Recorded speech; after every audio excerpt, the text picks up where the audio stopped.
cho tâm hồn ta. Giải điều riêng cho tâm hồn ta. Cho bản thân ta một cõi đam mê.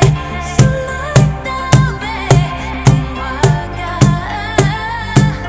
Tìm giải điều riêng cho tâm hồn ta. Take a step to fame. Tìm giải điều riêng cho tâm hồn ta. Take a step to fame. Tìm cho bản thân ta một cõi đam mê. Dù lối ta về cùng hòa ca. Giải điều riêng cho tâm hồn ta.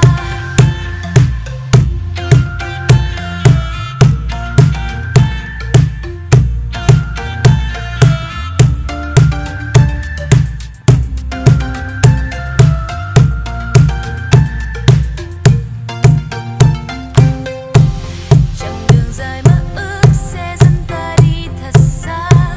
Ngàn ánh mắt soi xét chỉ đợi ta vấp ngã. Đâu ai cần biết về gian nan những ngày qua. Chạy trốn ích gì sao không đứng vững lại một lần thôi. Để chắp cánh ta vươn ra khắp núi trời. Cho dù mưa